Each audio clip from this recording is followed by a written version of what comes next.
Chicago was not a snitch city. And not only that, he was friends with these officers, and he said, so who called? He's like, I don't know. Somebody said they came and picked up takeout and they saw people at the bar having a drink.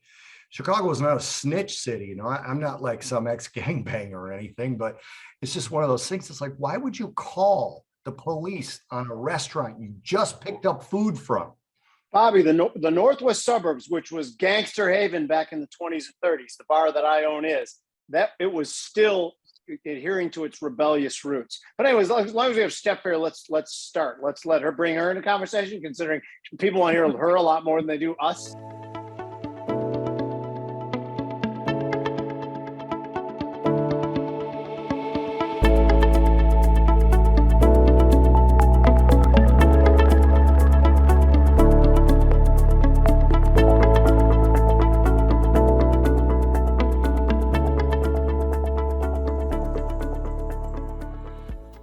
Welcome to Futures Edge Podcast. I'm Jim Uriel. As always, the brains behind the operation and co-host Pomboy.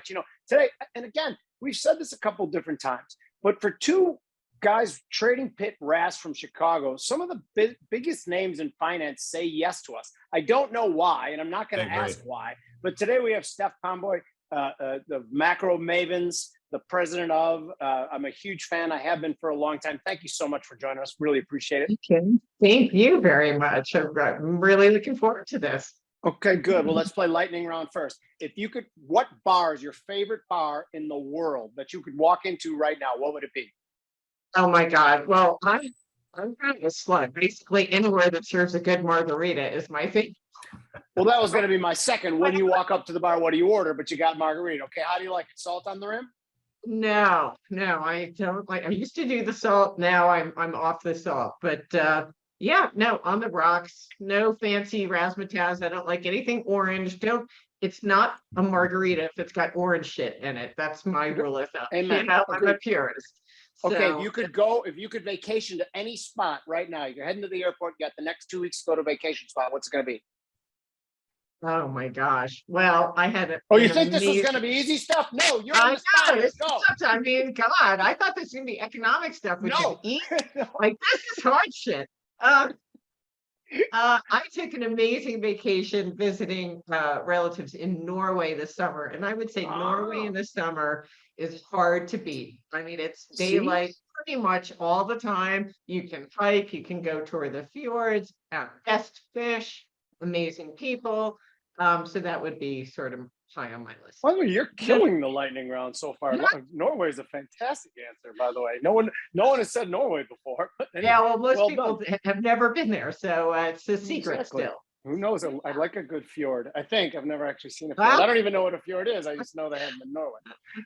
But anyway. But you say it well, so you're already halfway there. So that's right. Good. Yeah. That's what I do. I talk. But anyway, let's let it go on, because again, this has been an enormous week in economics. We had the CPI data on Tuesday, which I think changed everything. And Bobby and I have talked at length because I have some opinions on it. I want to hear your opinions on it at first. What did it mean to you? What narrative did it change? Was it awful as it looked? Have you found any silver linings in it? Well, I think that the only narrative that changed was the narrative that the market seemed to be following, which was this idea that the Fed was going to pivot, regardless of everything they've said to the contrary every time they step up to a microphone. And it seems like it's going to take a lot of reinforcing that message to really persuade the market that the put is gone. And that stands to reason, because the put's been there since Alan Greenspan arrived on the scene in 86, and then he raised rates and we had the crash in 87, and that began the whole Greenspan put that then became the Bernanke put, and then, on and on and on. And so it's not surprising that it's going to take a long time and a lot of beaten over the head to persuade the market that the Fed isn't going to be reactive to every dip in the market and rush to pivot. So, the CPI data, I think itself wasn't really that surprising or interesting. It was the market's reaction, obviously, which now started to say, maybe the pivot isn't coming, or at least not as soon as we anticipated. Okay. And for you guys who are watching, some of you don't understand when we say things like the Fed put. We've been talking about the Fed put for decades, which is that they don't want to see the stock market go lower, and they've come to support it in the past. You just said the Fed put is gone. to a certain degree, I agree with you, but not gone. We just changed the Right. strike price a bunch, right? I mean, so Yes. what is the strike price? Down 40%? Is that where it is? Well, I think it's less to do with the strike price on the market than the impact on the economy. And the fact is, financial markets pretty much are the tail wagging the dog of the economy. I mean, we're going to get a reverse wealth effect here with the hit we saw. And I don't know if I'm a nerd, so I look at the Federal Reserve has this quarterly flow of funds report where they get, tally what happened across all different sectors. And they reported that household net worth in the second quarter dropped by $6 trillion in one quarter. $6 trillion just completely wiped off household balance sheets. So that's going to have a real negative impact on people's confidence levels and their desire to spend, et cetera. It's great on the way up. You're a Bitcoin millionaire and you're spending money like crazy and you're buying second homes and taking fancy vacations. And then when all of a sudden that wealth evaporates, all of a sudden you're tightening your belt. So we haven't really seen the impact of that yet on the economy. I mean, consumer spending has slowed and they've been struggling with inflation, but we haven't seen any real dramatic contraction in consumer spending, and the economy more broadly would force the Fed to then say, all right, we've done enough. So I think it's not necessarily how far down the stock market goes, it's how much are the fallout, how vicious is the fallout from the stock market decline on the broader economy. So here's this. You talked about wealth being destroyed. Rates are obviously, exponentially higher than they were short term. Mortgage rates are double what they were before. The housing market is obviously, if you look at data from Redfin, it's clearly declining precipitously. How long can inflation persist in this environment if the supply chain is healing as well? I don't know if I said that, but I said it again if I did. Yeah, no, it's such a great question. And actually, again, being the nerd that I am, I overlay household net worth changes with the CPI. And the chart, I mean, I could whip it out here. It's almost, a perfect fit with a 1 year lag. So basically, a year after household net worth peaks, so does the CPI. So if you saw the household net worth peaked actually at the end of last year, because we've had 2 quarters of a pretty good destruction of household net worth, we'd be looking at a peak in the CPI around the beginning of next year.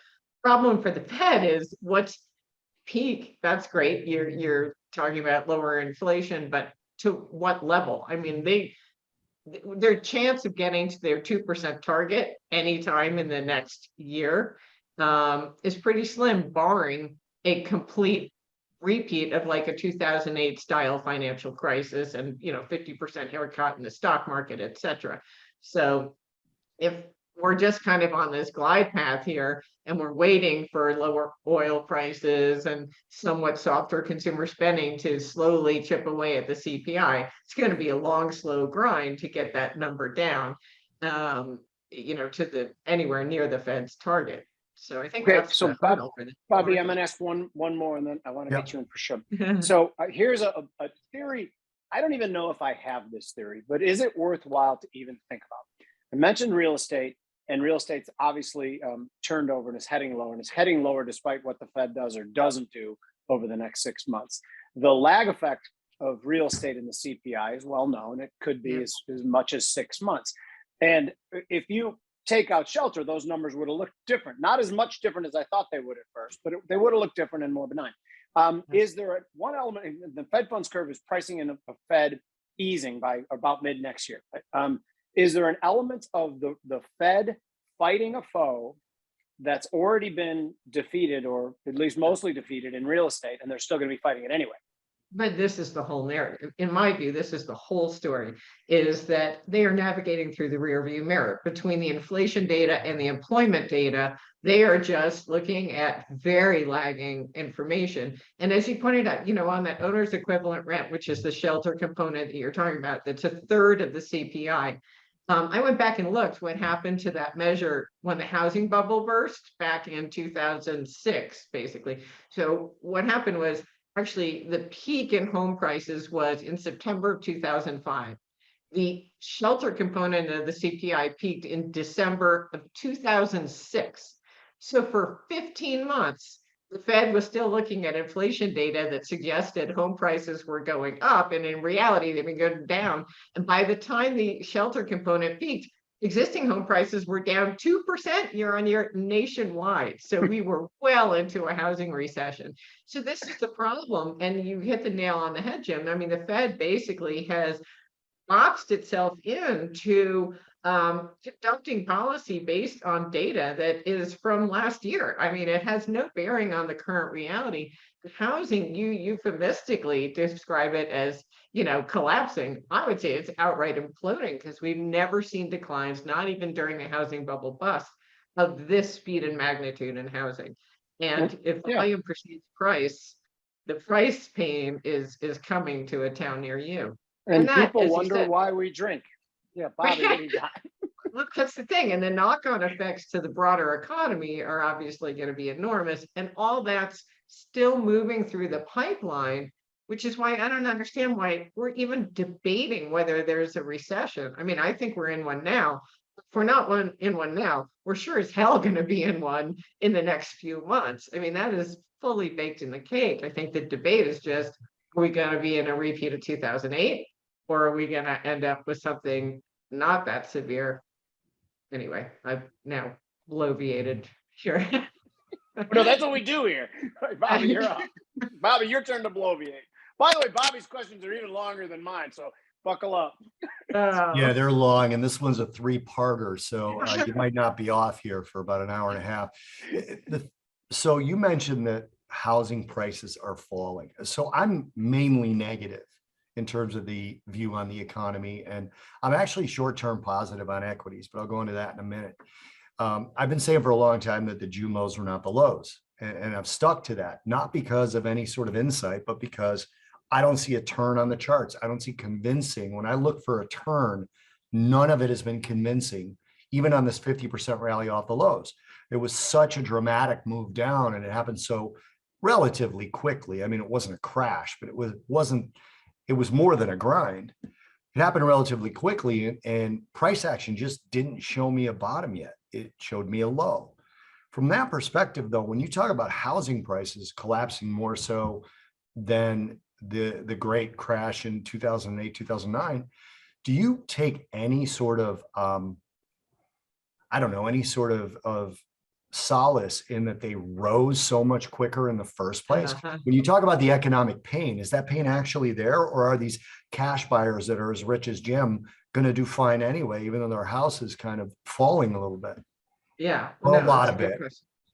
Just to clarify, what I should have underscored was that the implosion is in housing activity, in sales. The price hit hasn't happened yet, but the sales slowdown, I mean, new home sales are down 50% from the peak, and that wasn't even a year ago that it peaked. So not even during the housing bust did we see that kind of. Okay, so do you posit that prices will follow pretty quickly? I think that, well, volume precedes price. They should. Sure. So, and obviously it depends. There's certain areas that are really very frothy, and those will be the areas where the price declines will be the biggest. But I do think that nationwide, we probably will see another decline, an outright decline in home prices. But yeah, I mean, your question's well taken, because you did have huge institutional buyers, and they, were cash buyers, although they were obviously using credit on the back end. So that's another house of cards. I mean, this really kind of gets into my chief concern is what's going to happen in the credit markets. In response to this incredibly swift increase in interest rates across, every aspect of the credit curve, whether it's treasuries or investment grade or junk. We've never seen, increases in rates of this magnitude. So I think we're going to have a major credit quality issue. And that's going to be a problem, for these borrowers, the institutional buyers of all these properties, because they may actually have to unload some of this stuff, which will obviously just reinforce the price declines. But yeah, I mean, the prices went up a lot. You could say the same about equities. So we all enjoy a bubble when it's inflating, but when it bursts, it's rather unpleasant. And I guess people will dispute, like, how big was a bubble? Was it really a bubble? And my feeling is that we never saw a bubble this big in the stock market prior. And I just use that very basic Buffett indicator of the stock market cap to GDP. And by that measure, we blew past the dot-com bubble bust in 2008, obviously quite a while ago. So, I see the So downside. It's pretty you substantial. actually answered my follow-up. Jim will be happy about that. But my follow-up was actually like, the three of us, I'm making an assumption that I think is true here and saying the three of us are basically free market believers. Mhm. And I know Jim is, and I could tell you are from the first 5 minutes of our conversation. But I was going to ask you, I have always had kind of a little pit in my stomach about institutional buying of homes. And then someone corrected me, it might have been you on Twitter, that they pay cash, but they're really not. So the issue that I've always kind of had with it is they buy up all these homes. But then once I learned on the back end, as you said, which I honestly, I think if I would have thought about it, I would have been aware of it, but I didn't. I just got angry right away. Is like going up, they'll dump them just as quickly. Do you guys, and this is to you, Jim, after Steph, do you guys have any sort of ethical problem with institutions buying up homes that people want to buy? Like, theoretically, I don't, but it just kind of bothers me. Yeah, wow. I didn't know there were going to be ethics questions here. There's VAR, there's booze, there's ethics, there's all kinds of stuff. You got to prep next time a little more. How do I navigate around that one? My God, I just. Well, listen, I'm think about it for a second. Okay. Yeah, I'm completely within the realm of understanding. I could be completely wrong about having an ethical problem with that. I think you are mostly wrong. I mean, because we do believe in the free market. But however, if BlackRock is who we're talking about here, if they're getting access to different credit through different sort of government perks and things, and they go borrow money at different rates, then it's not fair and it's not an equal playing field. And I do worry about that. Again, so that's not free market. Right. So it's not a free market. So I'm against regulating things, but if they're getting some sort of unfair advantage, I think it's ridiculous. And there's another part too. And Steph, when you answer this question, go into this too. We both talked about the Great Recession and the property implosion too. In my opinion, that's wildly different than what we're seeing now. That was like decades of positions being built up, weak hand positions. There was people like your plumber brother-in-law who owned 5 houses that he was rehabbing. It's not the same right now. Prices shot through the roof. Part of that is a weaker dollar, which everyone pretends is a stronger dollar because it's stronger against other currencies that are weak as shit anyway, but it's not stronger against chicken wings and it's not stronger against houses. But anyway, so to say that it's going to turn around, to me, I see a 5 to 10%, maybe 15% correction in housing prices, not the 40 to 45% that we saw back then. I agree with that. 100%. Okay, back to ethics on BlackRock. Oh, you're going to make me answer that? I wanted to talk about them. Okay, go. My God. You tell us what we should talk about. Yeah, well, I'm not, I would just say, not a big fan of BlackRock. So for me to try to separate my views on the ethics of them buying up real estate versus BlackRock, it would be hard for me to dispassionately answer that question. That's a perfect answer as far as I'm concerned. Oh my God. I agree with you, Jim. The housing situation is definitely different from when we had the housing bubble bust. But the weak hands will be those institutions, I think. And that's a concern. Because if you live in a neighborhood where they bought up a bunch of houses, you're going to suffer the consequences when they unload all that stuff. So I guess that sort of answers the ethical question too. Right. It really underscores the immorality of just policies I'm being serious right now, that prop up housing prices and cause these big things. And then these poor young families who get in at the end, thinking, well, they got to buy a home anyway. And then all of a sudden they get the crap knocked out of them on the way down. It's just unbelievable. Can we change the channel for 1 second too? We've been talking about, FedEx guy came out and said global recession, which by the way, it's like an absolute layup in my opinion. You go, China with their whatever lockdown policies they're having. Oh, then you switch the channels to Europe, which I don't even need to go into Europe, but also back at home, Atlanta Fed back down near zero. Emerging markets suffering from the illusion of the strong dollar. But let's say we're going into a global recession, and it could be even a bad one. What does that mean for us domestically? What does it mean for markets? What does it mean for Fed policy? Does it matter to us? And I know it matters to people who are hungry, but that's not what I'm talking about. Right. Well, I guess the other thing, in addition to my concerns about credit that I've been really singularly focused on, is corporate profits here in the US. And I have been saying for over a year now that we were going to have a profits recession based on the nature of the inflation we were seeing, because most of the inflation is due to our back ass energy policy, if I may say that. You, Which are is you kidding? You said it nicely to us. Jim usually says our fucked up energy policy. Okay, You well, do. I'm Yeah. trying to keep it as clean as possible. But we don't I have know. anyone, we don't work for anyone, so nobody can fire us for Okay, acting good. poorly. So yeah, right. But so all of the inflation is in the basic resources that companies that are building stuff really have no choice but to pay for. And their ability to pass those price increases on to consumers who are struggling to keep up because their real disposable income is negative. And they're just really having a tough time. They're ramping up credit card borrowing because they already pillaged all their savings that they had built up during the COVID stimulus spectacular.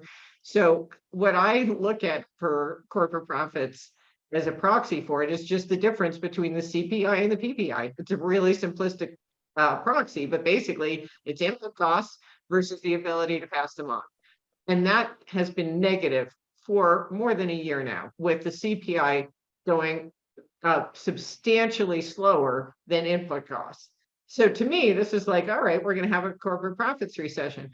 That's before layering on this global recession with all of our ability to sell to economies abroad getting decimated. Multinationals have been the strongest, had been, the real titans in the stock market here because they're getting so much money from earnings abroad. Now you've got the dollar hitting them and the global recession. So it just, for me, the answer to your question is that it just means the profit hit to US companies is going to be that much more severe, which means they're going to lay off people right and left.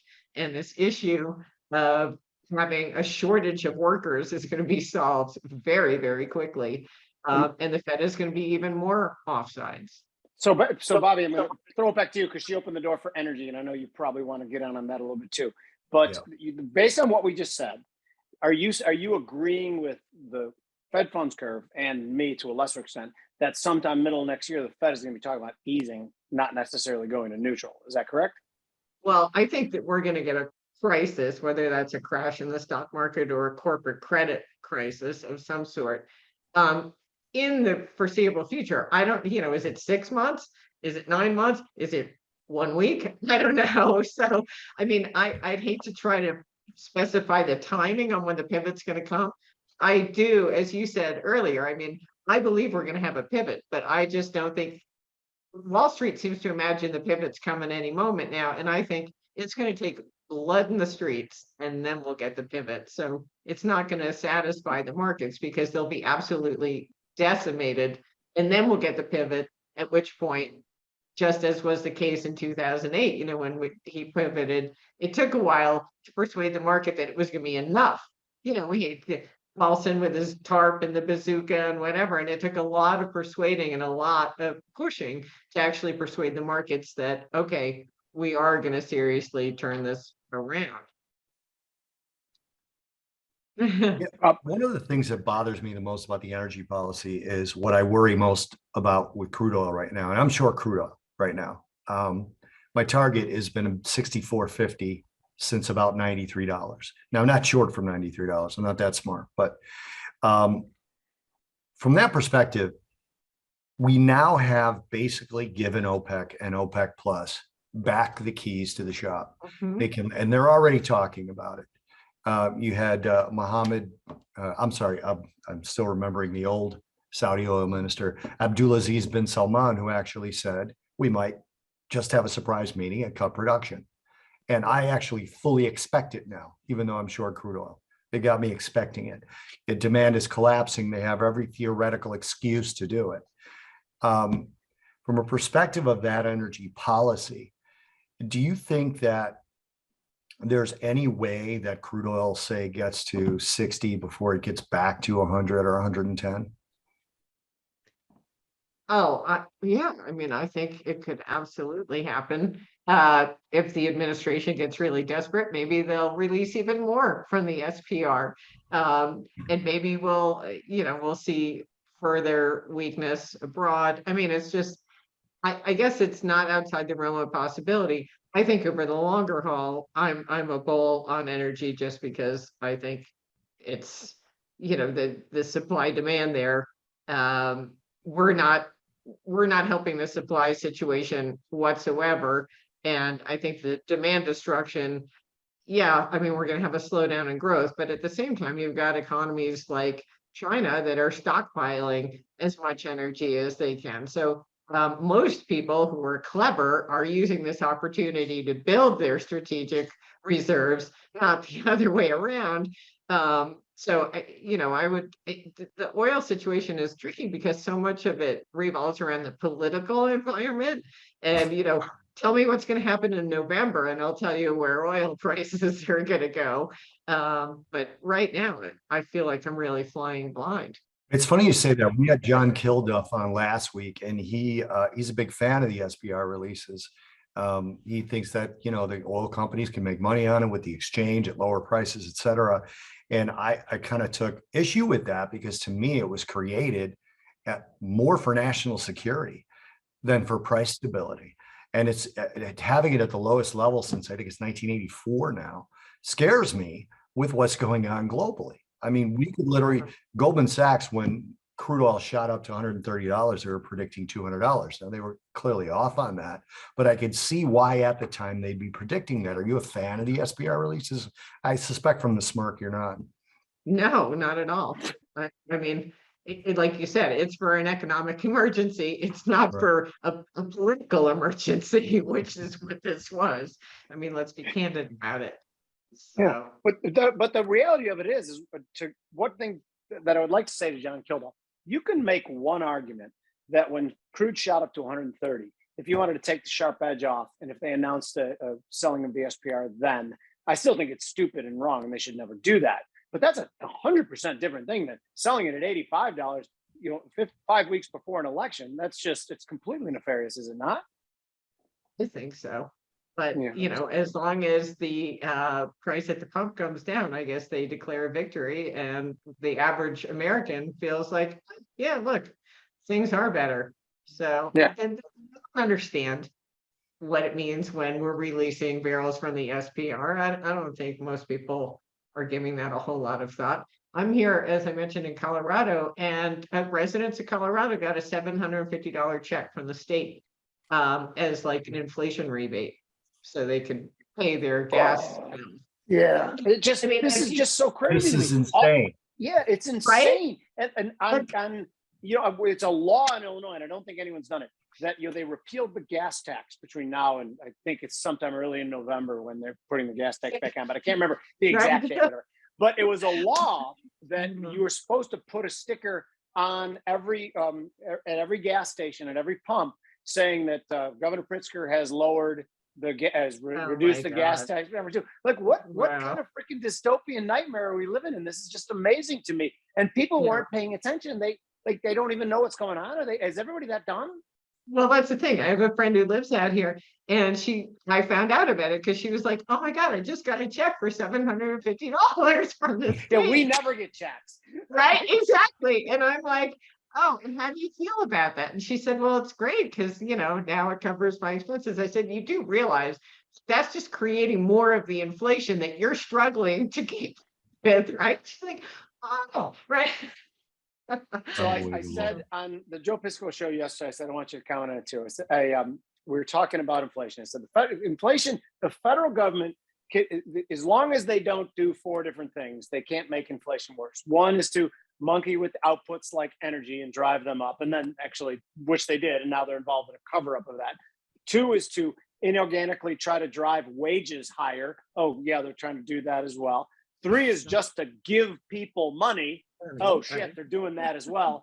4 is to have new programs that cause you to borrow more and increase the deficit. They're doing all 4 of these things. Do they absolutely not care, or are they just stupid? That's a really good question. I mean, I default to they're just stupid. But I think there's a good argument to be made that they just don't care.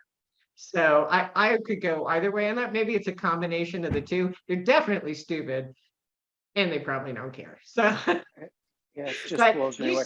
I really want to talk about Joe Piscopo. You just drop that in there. Oh yeah, none of you guys have ever done the Joe Piscopo show before. It's a great show out No, in New York. No. He does the no, morning love drive show Joe in New York. Piscopo.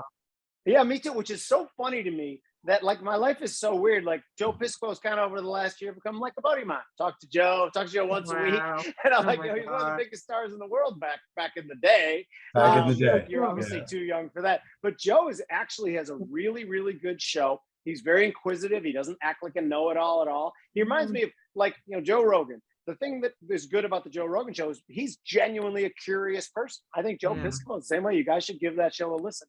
Can we hit the green energy shit and the metal stuff real quick before we go, Steph?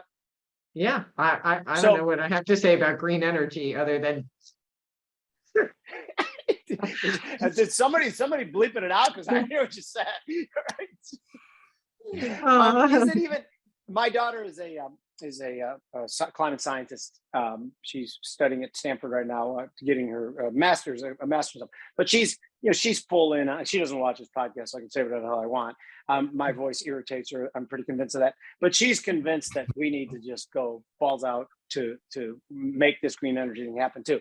One of the problems we're in right now is because we're trying to move it along entirely too fast. Correct? right, without having a transition plan. Like you can't just flip the light switch and say, okay, now imagine that there are lights on. You know, it's just yeah, it's crazy. It was a campaign promise to drive up the price of fossil fuels. I don't see why they're not leaning into it. They told us they were gonna. They told us like 10 times, right? Absolutely. Yeah. Well, and what I love is that now in California, they're going to outlaw fossil, gas powered cars. But you also won't be able to charge your electric vehicle. So I guess everyone there is going to have to walk. I mean, I don't know how that's going to go down, but it's the perfect example of like not having a plan and just embracing some woke narrative so you can sound like you're really important. I knew I'd like you. I didn't know I'd like you this much. Before we let you go, though, let's talk about actual markets over the next year. Do you think the stock market has to suffer to get us out of this? Do you think there are places for people to put money? Do you think what's going to do well over the next year? Wow. Well, I've been struggling because I definitely, have been bearish on the stock market and expecting a very substantial decline there, in part on my profits stuff, but that was before the Fed started ratcheting up rates. And we've never seen interest rate increases of this speed and magnitude or before. So I have to imagine that's going to hit and it's going to hurt. So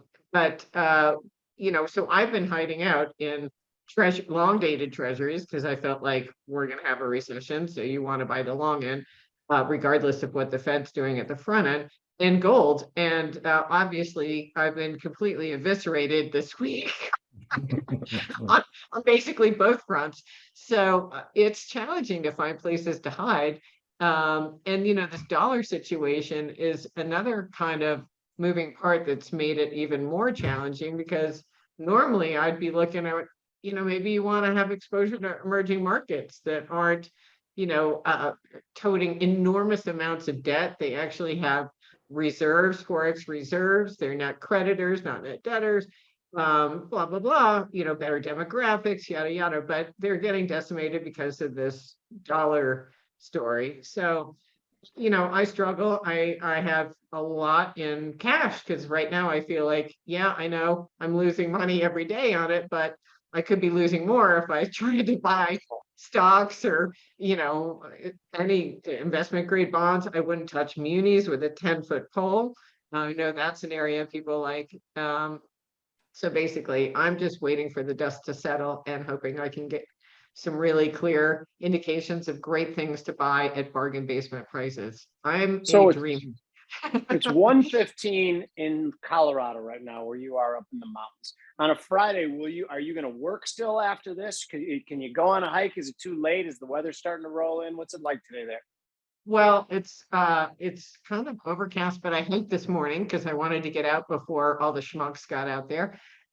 So I probably will go get a margarita, even though it's Oktoberfest. I'm going to flout convention and Oh yeah, just as well you tasting a should. marg somewhere. So, oh Is it the man. same weather where we get at my place in Colorado? Every day in the summer is gorgeous. There's not a cloud in the sky until about noon. Every day, then you start to see your first cloud, and about 3, it rains like hell until dinner time. Does it do that where you are too? Well, it was doing that back in August, but during the monsoon kind of season. Now it's gotten really cold. When I walk the dog in the morning, it's like 45 degrees. So it's, Wow. um, Bobby, does and Colorado appeal to you at all, or is it just beaches you like? I'm a beach guy now. I did used to be a mountain guy. I spent some time in Denver and some time in Boulder. And I don't know. To me, the outdoor aspect of it has to be hot. I can't do cold Yeah. anymore. And I know it's funny because Colorado is actually a pretty enjoyable sunny cold when I've been there. yeah. But honestly, I don't think I can get my wife anywhere below 50 degrees ever again. Since we've lived here, there's just no chance of it. Well, the nice thing here is like it's cold in the morning, but it gets up to like 75 during Yeah. the day, Oh, which is nice. great. I was Yeah. actually in Denver on a day where there's about 2 or 3 feet of snow on the ground. It was 71 degrees out and sunny. Isn't that awesome? The snow was Yeah. it was beautiful. It's Yeah. absolutely beautiful, but I didn't trust it. Yeah. I'm like, no, I fuck think you, there's snow. It's gonna be cold here. some of those winter days where it's 45 by us, Yeah. if you're in the sun, it genuinely feels like 60. Like if it's 45 in February, my wife will go to a coffee shop and sit outside, which Uh-huh. that strikes you as crazy, but it feels great in the sun. Absolutely. And that sun is powerful at this altitude, which is Oh, great. it's So unforgiving. You know that Yeah. thing's the other thing 93 million miles away, right? the other thing that's I don't know powerful about at that this, couple thousand feet making that much of a difference, but I could be wrong. I'm not a It's the climate air, scientist. Bob. it's I was going to say that where it really makes a difference is with the drinking. You have half a drink and you're like, Yeah. or at least I am. I'm a very cheap date at altitude. Tell all your friends. I'm like the grandpa when I take a group of guys out to my house and like we're at 8,800 feet where we are, and I'll be like on the plane, go, don't drink that beer. Someone's gonna end up in the hospital. Which 2 or 3 different times we've sent guys to the hospital on guys trips from drinking too much and then altitude Yeah. sickness. They're a bunch of morons. Yeah. All right, we're gonna let you go, Steph. This has been great. Tell So them how they can much find you fun. on Twitter. Oh yeah, at Pomboy on Twitter, or you can find me on drmavens.com. But this Thank you is so so much. much fun. Thank you guys. Yeah, we'd love to have you back if you're willing. I would love it. We didn't I'll say anything be to really piss prepared. you off or anything, right? I'll be prepared to answer moral and ethical questions. I'll be prepared not to ask you them. So No, I won't promise that. Oh my God. Well, you guys have a great weekend. Thank you so much. You too. thanks, you Thank too, you. Steph. Okay. Oh, that was fun, wasn't it? Yeah, she's a blast. She was a blast. Yeah, no doubt about it. We didn't get to markets much. By the way, we're going to do a stock trade, and I think that you're wrong about a near-term bounce. What's giving you Yeah. that impression? That So there's a near-term yeah, so bounce? I think I'm wrong about it too. This is really a timing thing. I think that so you know where I've stood on inflation and rate hikes and Yeah, hell yeah. my base case was 75 September, 50 November, 25 December, and then maybe they let quantitative tightening do its work. Now we've got an 80% chance of 75 in September and a 20% chance of 100. 100. And then you go into the November CME Fed Watch tool, and there's now a 62% chance of another 75 and an 11% chance of another 100. And of course, what they do in September, because of the way the tool works, would adjust those percentages around, right? Because the CME Fed Watch tool shows you the rate, not the amount of the hike. The final rate after the hike is what it shows you. So I just think the market's gone too far. And I think if the Fed does 75, there's a tiny bit of relief there that they didn't do 100. And then I also think that that's going to adjust the November depending on what he says. Now, I don't think he's going to get less aggressive, but I think maybe they'll calm the rhetoric down. He's speaking next week, Friday, 2 days after the rate hike is released. Right. So we could get a little bit of a relief on him saying, look, we've done 375, so we'll probably look at some 50s, 25s. Powell, he's not going to say that. But I think there's a chance that the market could potentially take something that way since we've overshot by so much. Sure. Which is that feeds right into my 2-year trade. I don't know if you saw it. So last week I did. we talked about the 2-year trade, which worked perfectly. It Yep. did get to its stop out at 390. Mhm. Remember, we thought the psychological level of 4, but now I think it's short. And I think I'm looking at another trade. I don't have this price in yet. I don't have the stop set. But we talk about here stopping into trades for people who are Yep. watching is that it's counterintuitive. Sometimes people want to sell at a lower price than it was. So if it trades 3.85, it's for me a spot to sell the CME September micro 2-year contract with a target of 3.55 on the downside and a stop. And this is the beauty. And I talk about this kind of thing all the time. The stop level for me is relatively obvious. If it goes above that 4.00 level and feels comfortable there, then I think it could go higher. So the spot would be set at 405. That trade would make $300 if the target is reached and loses 200. So based on what you just said, I think you agree with this trade, correct? I do. I think so.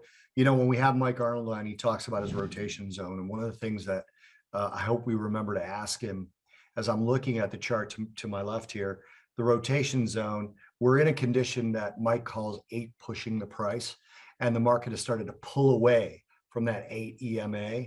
And when it does that, it can go on for a long time. This is like what we would always said for years, right? Market can remain wrong longer than you can stay liquid. I'm sure I screwed that up, but it's a paraphrase of what that phrase. Yeah, that's you. I always credit you when I use that quote, right? That's Okay, good. So basically, if it pulls back to the 8 or to the 21, which is what forms the rotation zone, you hit your target. So I really like this trade. Okay, and last week, by the way, too, I had a stock trade. Did not work out. Looked good, then didn't. Bobby, do you have a trade this week or no? I do, and I didn't send it to you early. I've actually got a copper trade, and it's kind of a more risk than I would normally take, but you can do a micro and divide it by 10. So my trade is on a weekly basis. Okay, if we get a close, it has to be a weekly close. So it's going to be next Friday where I'll be able to say whether I've done this or not. Above 3.7840. I'm sorry, 7830. If we get a close, I'll go long. And my target's going to be all the way up to 415.25. And my stop will be 351.80. And that's going to make 923.75, risking 662.50. But there's a micro copper now. So you can divide that by 10 and just do 92.37 versus like 62.25. So the reason I'm looking at this is basically it's a technical pattern, but when I try to figure out the fundamental reason why that technical pattern might trigger and might actually work, it's basically the same thesis that the Fed, they're not going to pivot, but they may actually, I think the market is really overshot in what they're estimating the Fed might do.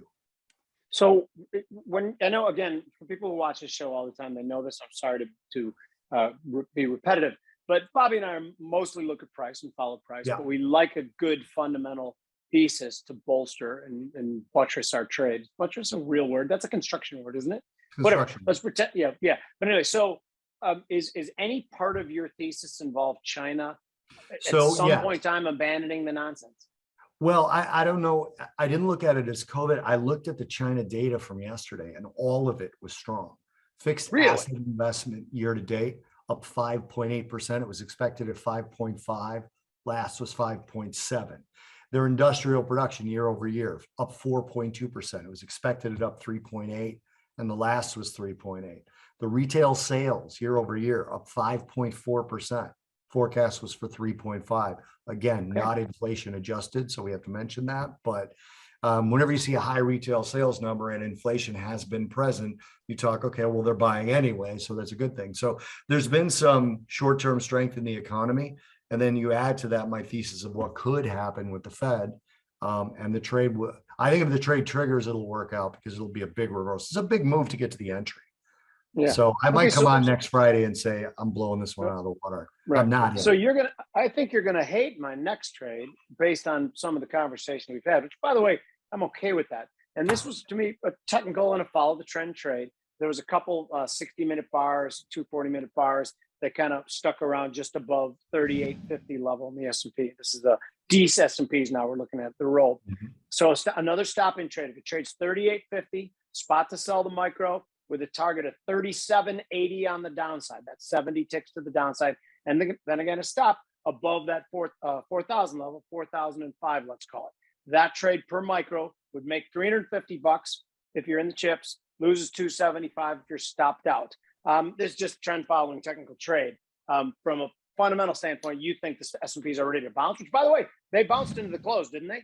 Yeah, they did. They bounced. So if this I never wouldn't triggers, say, it never triggers. well, I wouldn't say dramatically. They bounced into the close. Let me actually just look at it real quick since we're talking. This again is Friday afternoon. Yeah, the Russell ended up down 139, the NASDAQ down 55 basis points, the S&P down 62. So bounced quite a bit from the lows. But like I don't want to misconstrue my idea on stocks bouncing. I don't care if they do. And actually my base case is still lower. I just think there's a potential for it to happen. You notice I didn't give an equity trade. It's Right. because I don't think there's no technical pattern for me to trade off of.